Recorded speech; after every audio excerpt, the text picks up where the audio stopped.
오늘 예레미야 51장 말씀을 통해서 말씀을 깨닫는 지혜와 응답받는 기도의 은총이 우리에게 넘칠 줄로 믿습니다.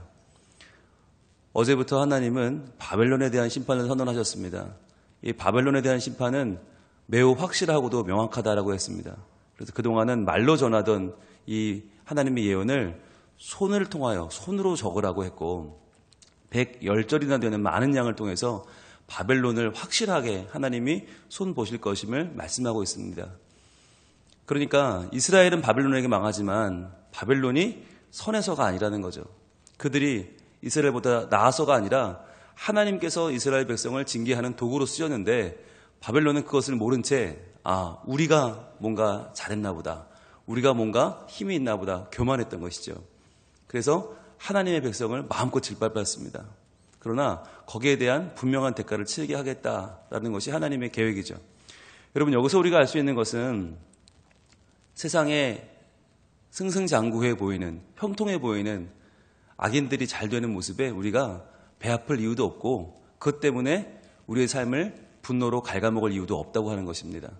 분명히 하나님께서 손보시는 날이 온다 하는 거예요.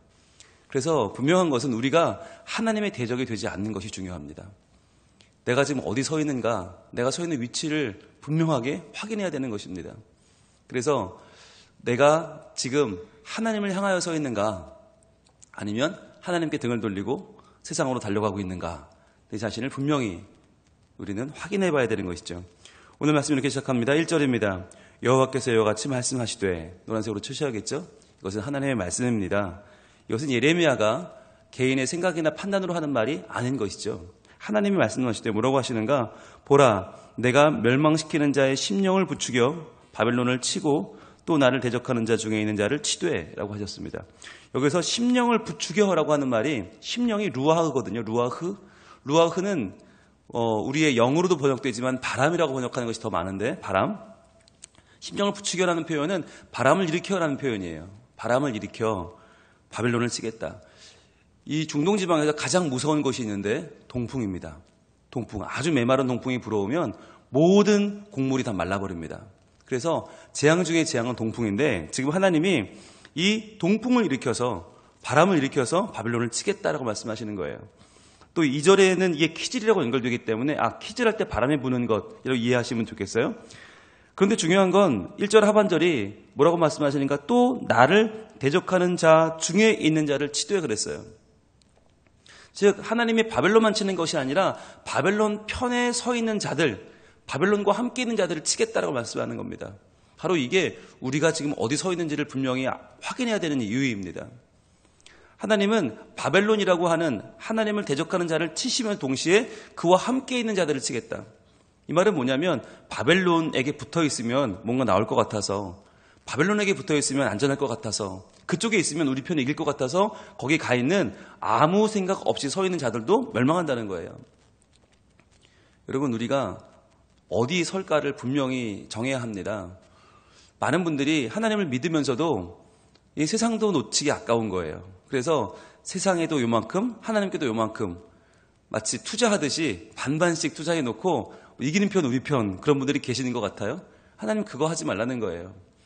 위치를 분명하게 해라. 자세를 분명하게 해라. 어느 편이냐? 하나님께서 그걸 말씀하는 거예요. 2절입니다. 내가 타국인을 바벨론에 보내어 키질하여 그의 땅을 비게 하리니 재난의 날에 그를 애워싸고 치리로다. 키질이라고 하는 것이 뭐죠? 키를 들고 그 위에 곡식을 놓고 키질을 하면 알곡과 쭉정이가 나뉘죠. 지금 바벨론을 키질하시겠다는 말씀은 뭐냐면 바벨론이 자랑하는 그의 국력과 그의 물질과 그의 명예와 그의 성공을 다 한번 키질해 보자는 거예요. 과연 그 중에 알곡이 얼마나 있는가? 없다는 겁니다. 없다. 그들이 자랑한 그 모든 것들을 다 키질해 보면 남는 것이 아무것도 없다. 그래서 그의 땅을 비게 하겠다. 여러분, 이것이 하나님의 선언이에요. 우리가 볼 때 세상적으로 성공하고 힘을 모으고 남을 괴롭히는 사람들을 보면 대단한 것 같아요. 그러나 하나님이 그들을 키질하시면 남는 것이 아무것도 없다는 거예요. 전부 다 쭉정이에요. 전부 날아가 버리고 남는 것은 하나도 없다. 그럼 어떻게 해요? 타작가 끝난 다음에 쭉정이만 가득한 타작마당 어떻게 합니까? 불살라 버립니다. 지금 하나님의 심판이 임하는 것이죠. 건질 것이라고는 하나도 없는 하나님이 보시기에는 온전한 쭉정이밖에 없는 그것을 하나님은 그 땅을 비게 하시겠다. 재난의 날에 그를 애워싸고 치리로다. 하나님의 온전한 심판이 임하는 것입니다. 여러분, 이것이 대단해 보이는, 엄청나 보이는 자들의 실체입니다. 우리는 이런 사람들을 부러워합니다. 사실 돈 많고 힘 있고 뭔가 막 부러운 면들이 너무 많아요. 그런데 그런 자들에게 아무것도 기대할 것이 없다. 하나님은 그러한 자들을 키질하셔서 그들의 실체를 보이고 계신 것입니다. 3절입니다. 활을 당기는 자를 향하며 갑옷을 입고 일어선 자를 향하여 쏘는 자는 그의 활을 당길 것이라. 그의 장정들을 불쌍히 여기지 말며 그의 군대를 전멸시켜라. 이것은 조금도 여유를 주지 말라는 거예요. 활을 당기는 자를 향해라. 쓰러뜨리라는 거죠. 갑옷을 입고 일어선 자를 향하며 그를 쏘라는 거죠. 그의 활을 당길 것이다. 장정들을 불쌍히 여기지 말고 군대를 전멸시켜라. 이것은 전쟁의 상황을 말씀하는 거죠. 이것은 전쟁이다. 전쟁은 어떤 거예요? 생각할 여유가 없어요. 무조건 공격해야 되는 거예요. 누가 먼저 쏘느냐, 누가 먼저 치느냐가 그 전쟁의 승패를 좌우하죠. 마치 그런 상황이라는 것입니다. 4절입니다. 무리가 갈대아 사람의 땅에서 죽임을 당하여 너무 엎드려질 것이요 관통상을 당한 자가 거리에 있으리라. 자, 바벨론이 갑자기 공격을 당해서 이것을 어떻게 막을 여유가 없었다는 거예요. 역사적으로 메대와 바사라고 하는 작은 두 나라가 바벨론의 침략을 당해서 어려움을 겪고 있다가 이 두 나라가 힘을 합쳐서 바벨론과 이제 한번 싸워보자라고 하는 생각을 합니다. 그런데 메대는 그럴 마음이 있었지만 바사는 그럴 마음이 없었거든요. 그래서 메대의 왕이 우리 바벨론과 싸우자고 했을 때 이게 너무 황당한 이야기니까 메대의 장수들이 다 반역을 합니다. 그 왕을 죽이고 그 나라를 바사에 갖다 바쳐요. 그러니까 메대와 바사가 서로 한 나라가 되면서 바사에 있던 고레스라고 하는 왕이 메대의 모든 군사를 다 아무 피도 흘리지 않고 흡수해버립니다.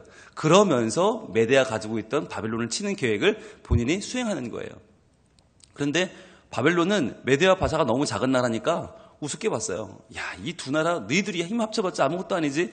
라고 아무런 방어를 하지 않고 마음을 놓고 있을 때 그때 그들이 갑자기 쳐들어와서 바벨론을 망하고 맙니다.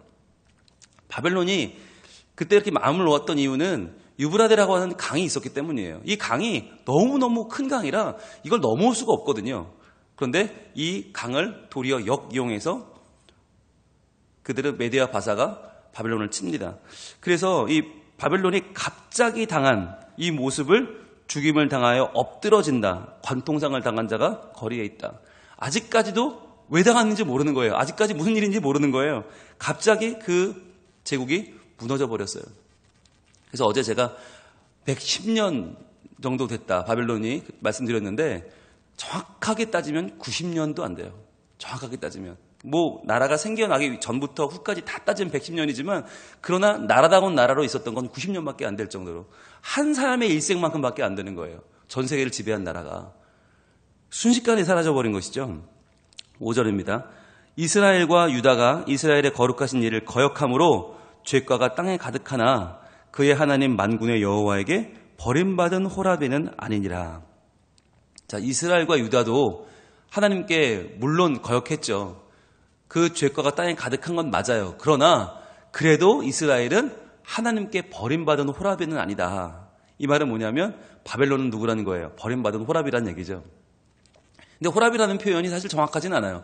이 호라비가 그냥 버림을 받은 자라는 뜻이에요. 그러니까 이게 과부일 수도 있고 호라비일 수도 있고 고할 수도 있어요.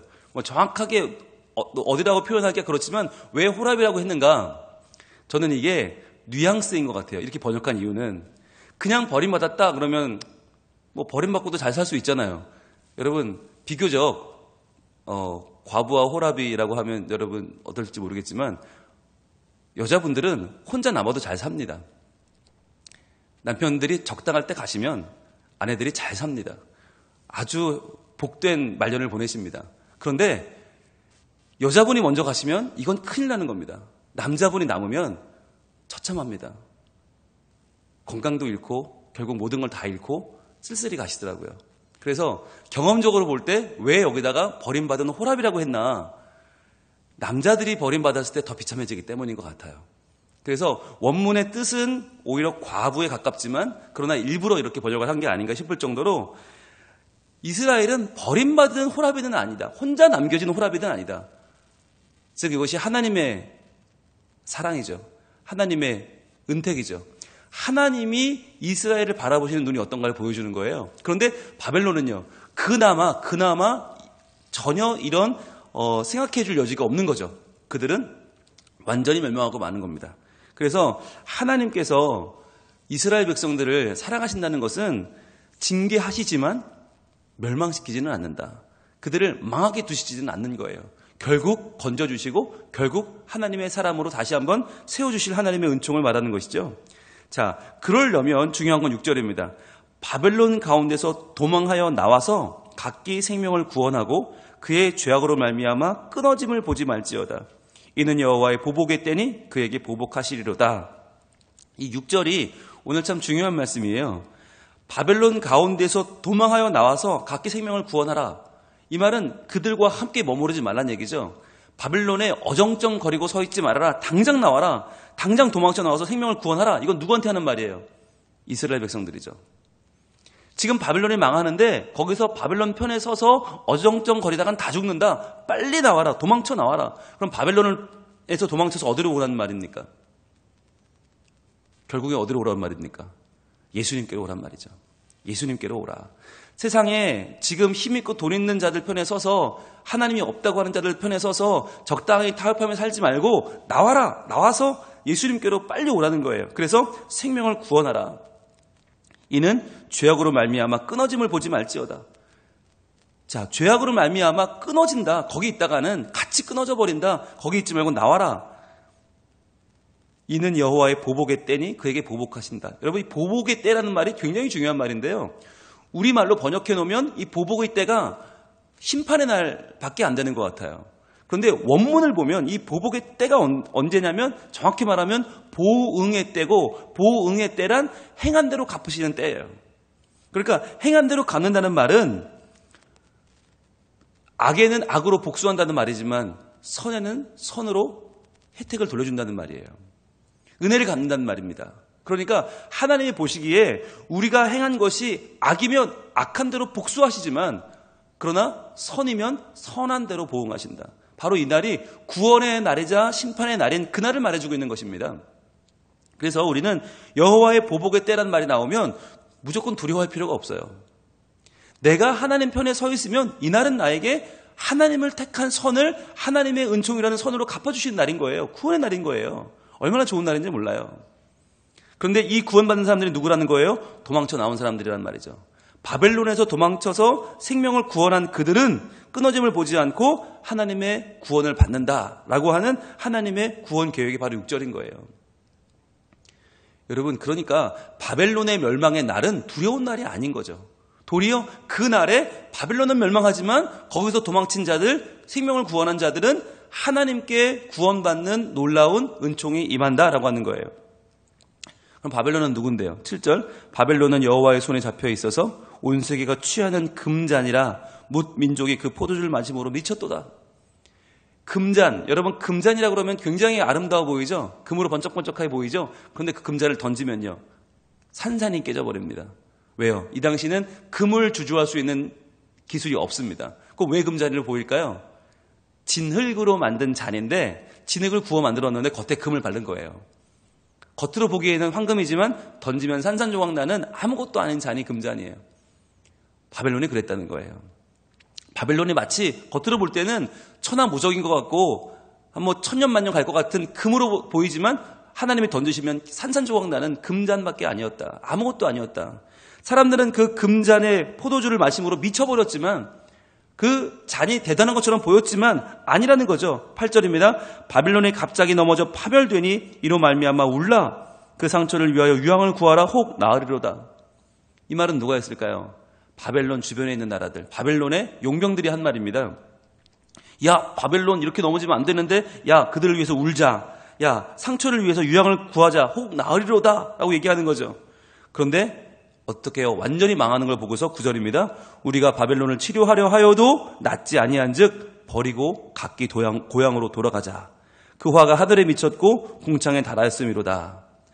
그 나라들이 바벨론을 쫓아서 왔던 사람들이 다 혀를 내두르며 돌아가는 거예요. 야, 이거 치료해도 안 낫겠는데 우리 각기 고향으로 돌아가자. 우리의 원래 모습대로 가자. 이제 바벨론이라고 하는 금잔에 취해 살던 모습을 버리고 이제 우리의 고향으로 돌아가자. 그 화가 하늘에 미쳤고 궁창에 달하였다. 이것은 하늘의 하나님께서 이 모든 심판을 행하셨다는 것을 인정하는 것입니다. 하나님이 노하셨다. 야, 우리 원래대로 돌아가자. 라고 하면서 그들이 돌아가며 외치는 말, 그 중에는 이스라엘 백성도 있고 아닌 사람도 있겠죠. 그들이 외치는 말이 10절인데 이 10절이 오늘의 핵심입니다. 하이라이트가 오늘의 10절입니다. 자, 10절에 다 노란색으로 쳐보면서 같이 한번 읽습니다. 시작. 여호와께서 우리 공의를 드러내셨으니 오라 시온에서 우리 하나님 여호와의 일을 선포하자. 이게 결국은 뭐냐면 바벨론을 멸망시키는 하나님의 계획이에요. 하나님의 목적이에요.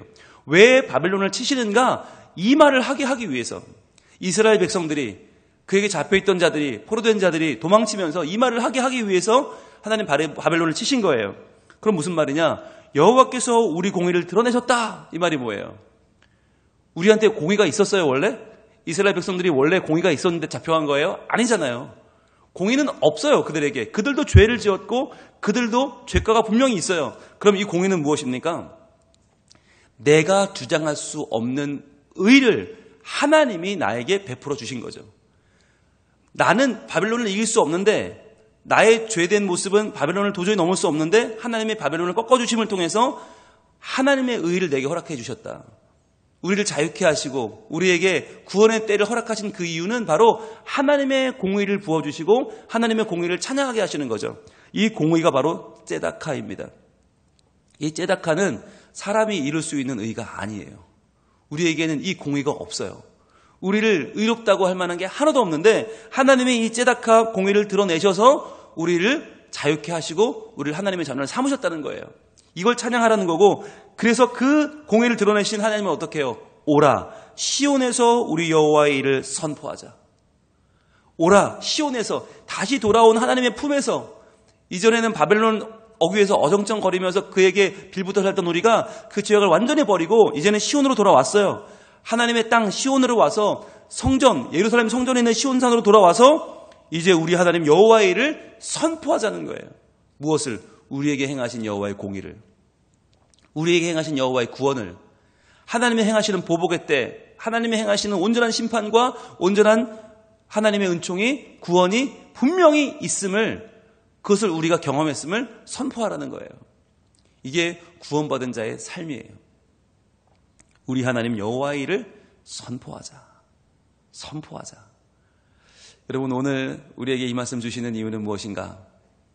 우리가 마음을 빼앗기기 참 좋은 바벨론, 참 귀해 보이는 금잔, 어마어마해 보이는 세상은요, 반드시 망합니다.